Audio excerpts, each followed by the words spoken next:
kıyamet açar günden. Peki. Bu 4 köyün yoludur.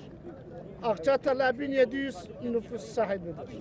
Akakıl 400 nüfusa sahiptir. Açıkköy 500 nüfus 600 nüfusa sahiptir.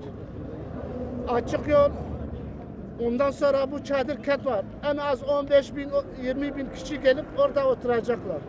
Bu yolu kapatsalar 4 kilometre ileride nasıl gidip geleceğiz? Hastanenin yolu kapatsalar millet nasıl hastaneye gidip gelecektir?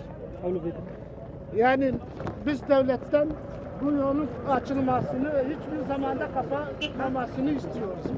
Görüştük, Vali Bey'le görüştüm, Kaymakam Bey'e dilekçe verdim.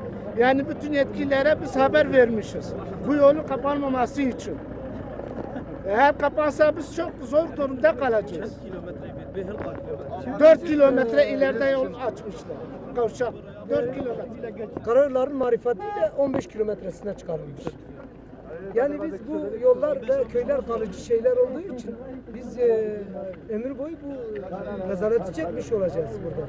Biz 9. Karayolları bölgesinden de görüştük. Herkesten de görüştük. Sayın Valimiz, Sayın Kaymakamımız hepsi de uğraşıyorlar. Emniyet Müdürümüz. Allah razı olsun. İlçe yönetimi hepsi uğraşıyorlar. Ama bir türlü bu karayolları hizaya götüremedim. Şimdi yok.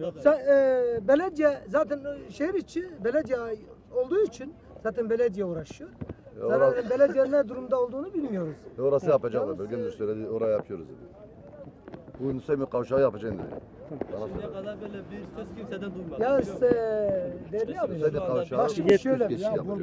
Yetkililerden istediğiniz en son sözü Yetkililerden istediğimiz şu. Yolumuz Kavşak açılmasını, yapılması. hiçbir zaman kapanmamasını, bir kavşak burada olmasını veya hastanenin orada.